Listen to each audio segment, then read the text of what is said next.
Cuando Marcos García, 35 años, padre soltero de una niña de 8 años, albañil en una obra que estaba a punto de terminar, encontró una cartera de lujo en el suelo del metro de Madrid conteniendo 6.000 euros en efectivo y la devolvió sin dudar a la propietaria, que resultó ser la jueza más respetada de la audiencia provincial, cuando al día siguiente recibió una citación oficial del juzgado que lo hizo temblar, pensando que había hecho algo malo.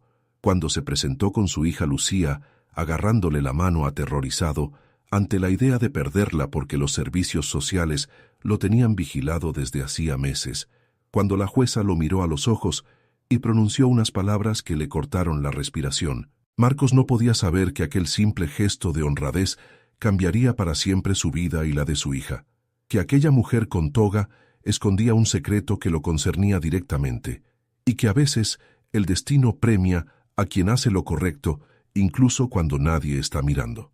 Si estás preparado para esta historia, escribe en los comentarios desde dónde estás viendo este video. Marcos García era un hombre al que el destino parecía haber tomado como objetivo. A los 35 años ya había vivido suficientes tragedias para llenar varias vidas. Había perdido a su mujer Carmen 4 años antes, un accidente de tráfico en la carretera de Valencia cuando volvía de visitar a su madre. El conductor que la embistió iba borracho y se dio a la fuga. Nunca lo encontraron. Marcos se quedó solo con Lucía, que entonces tenía solo 4 años, y que preguntaba cada noche cuándo volvería mamá. Él no supo qué responder. No había palabras para explicarle a una niña que la persona que más quería en el mundo no volvería jamás. Hizo lo que hacen los hombres cuando el dolor es demasiado grande para afrontarlo. Se volcó en el trabajo.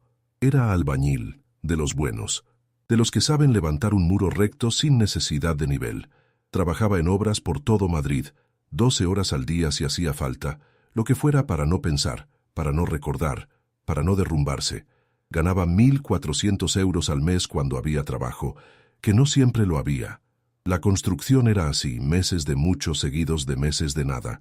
Y en los meses de nada, Marcos sacaba a Lucía adelante como podía, con las ayudas del gobierno, con los trabajos de chapuza que le salían, con la vergüenza de tener que pedir fiado en la tienda del barrio. Vivían en Vallecas, en un piso pequeño de un edificio antiguo. 2 habitaciones, un baño con humedades, una cocina donde apenas cabían 2 personas, pero era suyo, o casi. Lo estaba pagando con una hipoteca que le quitaba el sueño cada mes. Lucía iba al colegio público del barrio. Era una niña lista, con los ojos grandes de su madre, y esa misma sonrisa que iluminaba cualquier habitación. Sacaba buenas notas, tenía amigos, era feliz a pesar de todo, porque tenía a su padre y eso le bastaba. Pero la felicidad de Lucía pendía de un hilo. Los servicios sociales habían abierto un expediente. Un vecino había llamado para denunciar que Marcos dejaba a la niña sola en casa algunas tardes mientras él trabajaba. Era verdad, no podía negarlo. A veces no tenía más remedio. No podía permitirse una cuidadora, no tenía familia que le echara una mano, y si rechazaba trabajos por cuidar de Lucía, no comían. La trabajadora social había venido 3 veces. Había mirado el piso con esa expresión de quien juzga sin conocer. Había hecho preguntas sobre la alimentación de Lucía, sobre su higiene, sobre sus horarios. Marcos había contestado lo mejor que pudo, tragándose el orgullo, rogando en silencio que no le quitaran a su niña, porque eso era lo que más temía, más que la pobreza, más que el cansancio, más que la soledad. Perder a Lucía era su peor pesadilla, la que lo despertaba sudando en mitad de la noche. Aquella tarde de noviembre, Marcos volvía de una entrevista de trabajo que había salido mal. Buscaban a alguien más joven, le dijeron, como si tener 35 años fuera ser un anciano. Bajó al metro con el ánimo por los suelos, pensando en cómo pagaría la hipoteca el mes siguiente si no encontraba nada pronto. Fue entonces cuando lo vio. Una cartera en el suelo del vagón, de piel marrón, elegante, claramente cara. Marcos miró alrededor. El metro estaba casi vacío, solo un par de personas en el otro extremo del vagón mirando sus móviles. Nadie que pareciera haber perdido algo. La recogió y la abrió. Dentro había 6.000 euros en billetes de 50. También había tarjetas de crédito, un carné de conducir y una identificación oficial que hizo que a Marcos se le acelerara el corazón. El nombre en la identificación era Victoria Navarro, y el cargo decía, Magistrada de la Audiencia Provincial de Madrid. Marcos contó el dinero otra vez. 6.000 euros, 4 meses de sueldo. Un año de tranquilidad. Podría pagar la hipoteca atrasada, comprar ropa de invierno para Lucía, arreglar la caldera que llevaba meses escacharrada. El metro se detuvo en Sol. Las puertas se abrieron. Marcos podría haber salido corriendo, perderse entre la multitud, y nadie lo habría sabido nunca. Pero no lo hizo. Se acordó de su padre, que en paz descansara. Un hombre recto que había trabajado toda su vida en el campo sin engañar a nadie jamás. Un hombre que le había enseñado que la honradez no es lo que haces cuando te miran, sino lo que haces cuando nadie te ve. Marcos cerró la cartera y buscó una dirección. Había una tarjeta de visita con la dirección de los juzgados de Plaza de Castilla. Devolvería la cartera al día siguiente. Esa noche, mientras arropaba a Lucía, pensó en los 6.000 euros que había dejado escapar. Pero también pensó en que podía mirarse al espejo sin vergüenza, y eso valía más que cualquier cantidad de dinero. Al día siguiente, Marcos se presentó en los juzgados de Plaza de Castilla. Nunca había estado en un sitio así. El edificio era enorme, intimidante, lleno de gente trajeada que caminaba con prisa y expresión importante. Él iba con sus vaqueros limpios y su única camisa buena, la que guardaba para las ocasiones especiales, sintiéndose como un intruso en un mundo que no le pertenecía. Preguntó en información cómo podía localizar a la magistrada Victoria Navarro. El funcionario lo miró con suspicacia y le preguntó el motivo. Cuando Marcos mostró la cartera explicando que la había encontrado, el hombre cambió completamente de actitud. Lo hicieron esperar en un pasillo durante casi 2 horas. Marcos empezó a impacientarse. Tenía que recoger a Lucía del colegio a las 5, pero justo cuando iba a marcharse dejando la cartera en el mostrador, una puerta se abrió. Era ella, la mujer de la foto del carné. Victoria Navarro tendría unos 50 años, pelo castaño con algunas canas, ojos penetrantes tras unas gafas de montura fina. Vestía toga negra sobre un traje gris oscuro. Tenía un aire de autoridad que hizo que Marcos se pusiera firme instintivamente. Lo invitó a pasar a su despacho sin sonreír. Marcos la siguió, cartera en mano, sin saber muy bien qué esperar. El despacho era amplio, ordenado, lleno de libros de leyes y expedientes. Había diplomas en las paredes, fotos de la jueza con personajes importantes y una única foto personal, una niña pequeña sonriendo a la cámara. La jueza se sentó tras su escritorio y le indicó que tomara asiento. Marcos obedeció, dejando la cartera sobre la mesa entre ellos. Ella la abrió, comprobó el contenido y se quedó en silencio un largo momento. Luego levantó la vista y clavó sus ojos en Marcos con una intensidad que lo hizo sentirse incómodo. Le preguntó dónde la había encontrado. Marcos explicó. En el metro, línea 1, la tarde anterior. Ella asintió lentamente, como procesando la información. Luego hizo algo que Marcos no esperaba. Sacó un billete de 500 euros de un cajón y se lo ofreció, una recompensa por su honradez. Marcos negó con la cabeza. No lo había hecho por dinero, dijo. Lo había hecho porque era lo correcto. La jueza lo miró como si fuera una especie rara, un animal que creía extinguido. Le preguntó a qué se dedicaba y Marcos le contó la verdad. Albañil sin trabajo fijo, padre soltero, luchando cada día para salir adelante. No supo por qué, pero acabó contándole más. Le habló de Carmen, del accidente, de cómo había tenido que aprender a hacer trenzas viendo tutoriales de internet porque su hija quería llevar el pelo como las otras niñas. Le habló de los servicios sociales, del miedo constante a perder a Lucía, de las noches sin dormir, preguntándose si estaba haciendo lo suficiente. La jueza escuchó sin interrumpir. No juzgó, no aconsejó, simplemente escuchó, y cuando Marcos terminó, ella le pidió su dirección y su número de teléfono. Marcos se los dio sin preguntar por qué, y se marchó con la extraña sensación de que algo importante acababa de suceder, aunque no sabía exactamente qué. Al día siguiente, encontró un sobre en su buzón, una citación oficial del Juzgado de Primera Instancia, número 23 de Madrid, firmada por la magistrada Victoria Navarro. A Marcos se le heló la sangre. ¿Qué había hecho mal? ¿Por qué lo citaban? ¿Era por Lucía? ¿Los servicios sociales habían convencido a un juez de que se la quitaran? Pasó la noche en vela, abrazando a su hija dormida, jurándole en silencio que nadie la separaría de él, pasara lo que pasara. El día de la cita, Marcos se presentó en el juzgado con Lucía. No tenía elección. No había nadie con quien dejarla, y no iba a dejarla sola precisamente cuando los servicios sociales lo tenían en el punto de mira.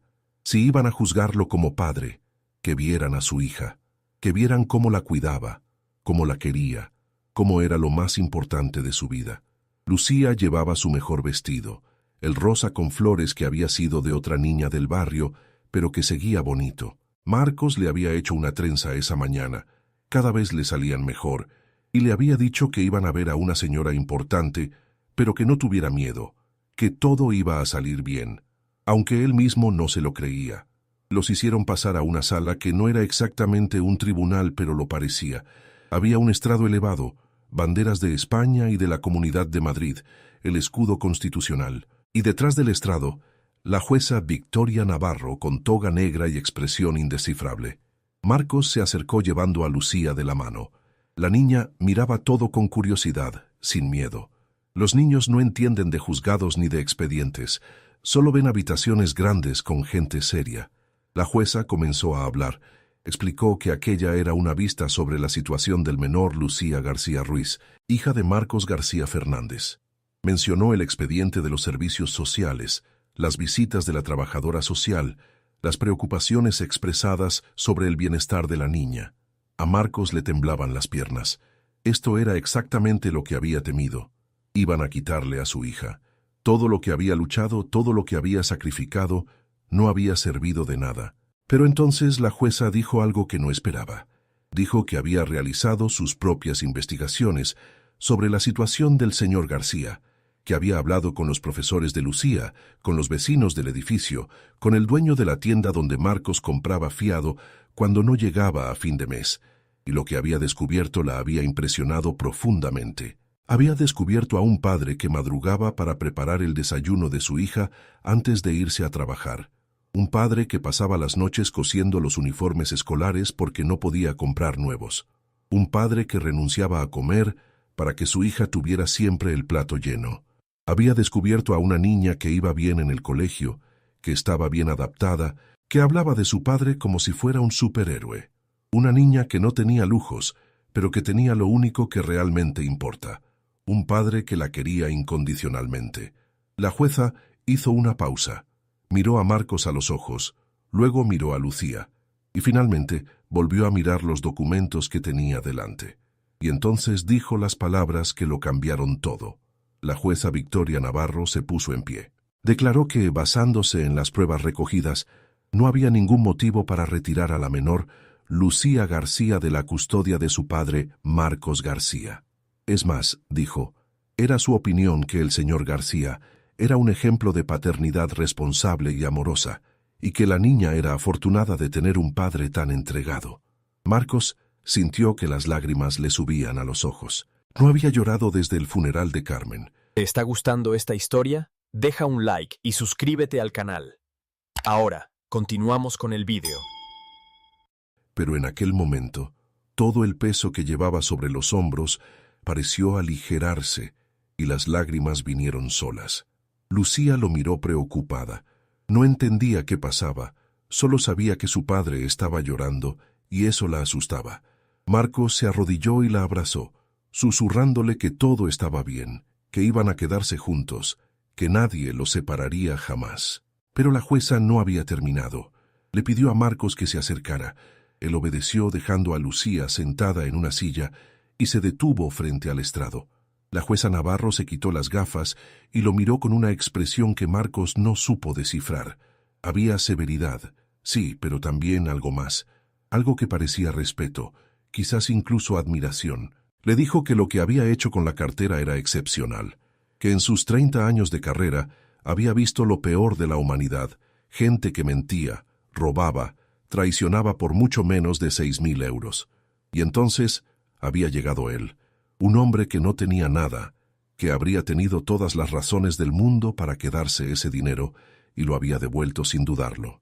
Le dijo que la honradez era una cualidad que no se podía enseñar, o la tenías o no la tenías, y él la tenía, y eso decía mucho sobre qué clase de padre era, sobre qué ejemplo estaba dando a su hija.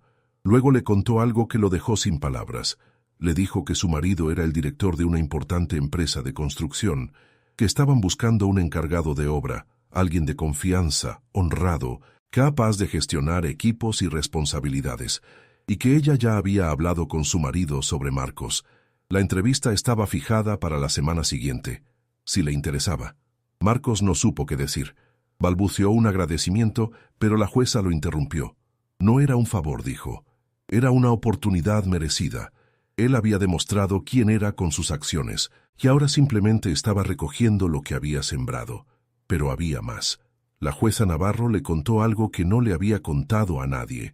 25 años antes, cuando era una joven abogada recién salida de la universidad, había perdido su cartera con todo su dinero la víspera del examen de acceso a la judicatura.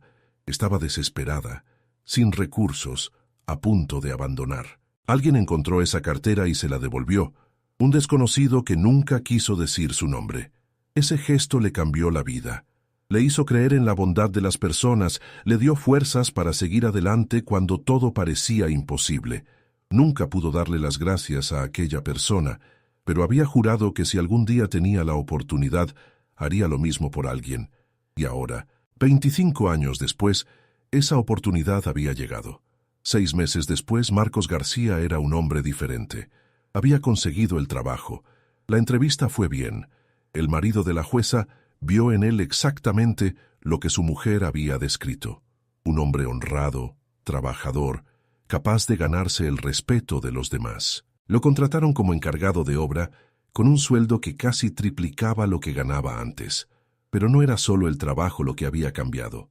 Con el primer sueldo, Marcos arregló la caldera del piso. Con el segundo, compró muebles nuevos para la habitación de Lucía. Con el tercero, la llevó de vacaciones a la playa, las primeras vacaciones de sus vidas, una semana en un apartamento de Torrevieja, que Lucía recordaría siempre como los mejores días de su infancia. Los servicios sociales habían cerrado el expediente. La trabajadora social vino a hacer una última visita. Vio el piso arreglado, el trabajo estable, la niña feliz. Y por primera vez desde que Marcos la conocía, sonrió. Le dijo que era evidente que Lucía estaba en buenas manos, que no había nada de qué preocuparse, que le deseaba lo mejor. Marcos lloró esa noche cuando Lucía se durmió, pero fueron lágrimas de alivio, de alegría, de un hombre que por fin podía dejar de tener miedo. La jueza Victoria se había convertido en parte de sus vidas, no como una autoridad, sino como una amiga. Los invitaba a comer los domingos a su casa en Pozuelo, presentaba a Lucía a sus nietos, le daba consejos a Marcos sobre cómo gestionar el dinero ahora que por fin tenía algo que gestionar. Marcos había descubierto que detrás de aquella fachada severa había una mujer bondadosa, generosa, que había dedicado su vida a buscar justicia en un sistema que a menudo carecía de ella. También había descubierto que la niña de la foto en su despacho era su hija, fallecida hacía años en un accidente, y que Victoria nunca había dejado de cargar con ese dolor. Quizás por eso se había volcado tanto en la historia de Marcos y Lucía. Quizás veía en ellos lo que había perdido, una familia luchando por mantenerse unida contra todo pronóstico, o quizás era simplemente una buena persona que había reconocido a otra buena persona. Lucía adoraba a la jueza. La llamaba tía Victoria y le hacía 1000 preguntas sobre su trabajo, sobre qué significaba ser jueza, sobre cómo se decidía quién tenía razón y quién no. Victoria respondía con paciencia, feliz de tener a alguien que la viera como algo más que una figura con toga. Un día Lucía le preguntó a su padre si la jueza podía ser su abuela. Nunca había tenido abuelos, explicó. Los padres de Marcos habían muerto antes de que ella naciera, y los de Carmen no querían saber nada de ellas. Y la jueza era tan buena, y le gustaba tanto pasar tiempo con ella. Marcos no supo qué contestar. Miró a Victoria, que había oído la pregunta, y vio que también ella tenía los ojos húmedos. Victoria se arrodilló junto a Lucía y le dijo que estaría encantada de ser su abuela, que no tenía nietos propios. Su hija había muerto antes de poder dárselos, y que Lucía era la nieta que siempre había soñado. Así fue como su pequeña familia de 2 se convirtió en una familia de 3, no unida por la sangre, sino por algo más fuerte, por la elección, por el cariño, por la gratitud. 2 años después, Marcos volvía a encontrarse en un juzgado, pero esta vez no era como acusado ni como testigo. Era como padre orgulloso que veía a su hija recibir un premio. Lucía había ganado una beca, tenía 10 años, era la primera de su clase, y una fundación para estudiantes con talento la había seleccionado para un programa especial de excelencia académica. La ceremonia de entrega se celebraba en el Salón de Actos del Tribunal Superior de Justicia de Madrid, el mismo edificio donde Marcos había pensado que iba a perderlo todo. Victoria estaba sentada a su lado, de civil por una vez, orgullosa como una abuela de verdad. El marido de Victoria estaba al otro lado, el hombre que había dado a Marcos la oportunidad de empezar de nuevo. Cuando llamaron al nombre de Lucía, Marcos sintió que el corazón le estallaba de orgullo. Vio a su hija subir al escenario, recibir el diploma de manos del presidente del Tribunal Superior y dar un pequeño discurso de agradecimiento que había preparado ella sola. Lucía dio las gracias a sus profesores, a sus compañeros, a la fundación, pero sobre todo dio las gracias a su padre. Dijo que él le había enseñado la lección más importante, que la honradez siempre compensa, aunque a veces parezca que no, que hacer lo correcto es siempre la elección correcta, aunque sea la más difícil. Contó la historia de la cartera, de cómo su padre había encontrado 6.000 euros y los había devuelto sin pensarlo, de cómo aquel gesto había cambiado sus vidas, de cómo ahora tenían una casa, una familia, un futuro. La sala aplaudió. Marcos se secó las lágrimas que no podía contener. Victoria le apretó la mano, sonriendo. Después de la ceremonia, mientras caminaban hacia la salida, Lucía se detuvo frente a la puerta de la sala, donde se había celebrado la vista que había decidido su destino. Miró la puerta cerrada y luego miró a su padre. Le preguntó si recordaba cuánto miedo había tenido aquel día. Marcos asintió. ¿Cómo podría olvidarlo? Lucía sonrió.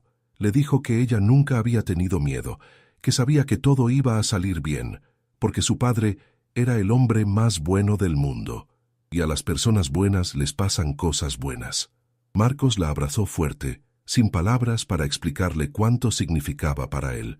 Esa noche, en la cena de celebración, Victoria hizo un anuncio. Se jubilaba. Después de 35 años de carrera, era hora de descansar, pero no pensaba quedarse de brazos cruzados. Había decidido crear una fundación para ayudar a padres solteros en dificultades, aquellos que como Marcos luchaban cada día para mantener a sus familias unidas. La fundación se llamaría Segunda Oportunidad, y quería que Marcos fuera su director. Marcos se quedó sin habla. Él, un albañil, dirigiendo una fundación. No tenía estudios, ni experiencia, ni contactos, pero Victoria le dijo lo que le había dicho el primer día. No eran los títulos lo que marcaban la diferencia, era el carácter, y Marcos tenía el carácter adecuado. Había vivido en sus propias carnes lo que significaba ser un padre solo sin recursos, y nadie mejor que él podía entender y ayudar a quienes se encontraban en la misma situación. Marcos aceptó, no por ambición ni por dinero, sino porque por fin podía devolver lo que había recibido. Podía ser para otros lo que Victoria había sido para él. Un año después, la Fundación Segunda Oportunidad había ayudado ya a 150 familias, padres solteros que habían encontrado trabajo, casas, apoyo legal, niños que se habían quedado con sus padres en lugar de acabar en acogida. Historias como la de Marcos repitiéndose cada día. Lucía, ya con 11 años, hacía voluntariado en la fundación los fines de semana. Ayudaba con los niños, organizaba actividades, llevaba su sonrisa a donde quiera que fuese. Se había convertido en una pequeña embajadora de la honradez, contando a todos la historia de su padre y de la cartera. Marcos, mirando todo lo que habían construido, pensaba a menudo en aquella tarde de noviembre en el metro. Pensaba en lo fácil que habría sido quedarse aquellos 6.000 euros, en lo diferente que habría sido todo si lo hubiera hecho. Pero no lo hizo. Siguió su corazón, su sentido de la justicia, las enseñanzas de su padre, y aquel simple gesto había generado una cadena de acontecimientos que había transformado no solo su vida, sino la de cientos de otras personas. A veces, en las noches tranquilas, Marcos se sentaba junto a la ventana de su nuevo piso y miraba las estrellas sobre Madrid. Pensaba en Carmen, preguntándose si lo estaría viendo desde algún lugar, si estaría orgullosa de él, de Lucía, de todo lo que habían llegado a ser, y sabía, en lo más profundo de su corazón que lo estaba, que su mujer siempre había sabido qué clase de hombre era él, y que había tenido razón al confiarle lo más valioso que tenía, su hija. Lucía se acercaba a menudo en esos momentos, se sentaba a su lado, apoyaba la cabeza en su hombro y miraba las estrellas con él. No decía nada, no hacía falta. Bastaba con estar juntos, padre e hija, supervivientes de las tormentas más fuertes que antes, y Marcos sabía que pasara lo que pasara en el futuro, lo afrontarían juntos, porque se tenían el uno al otro, tenían a Victoria, tenían una comunidad de personas que creía en ellos, y tenían lo más importante de todo, la certeza de que la honradez, al final, siempre compensa. Si esta historia te ha recordado que hacer lo correcto es siempre la mejor elección, aunque nadie esté mirando, deja una huella de tu paso con un corazón. Y si quieres apoyar a quienes cuentan historias que celebran la honradez y la fuerza de las segundas oportunidades, puedes hacerlo con un muchísimas gracias a través de la función Super Gracias aquí abajo. Cada gesto cuenta, igual que contó aquella cartera de vuelta que cambió el destino de un padre y una niña que no tenían nada excepto su amor.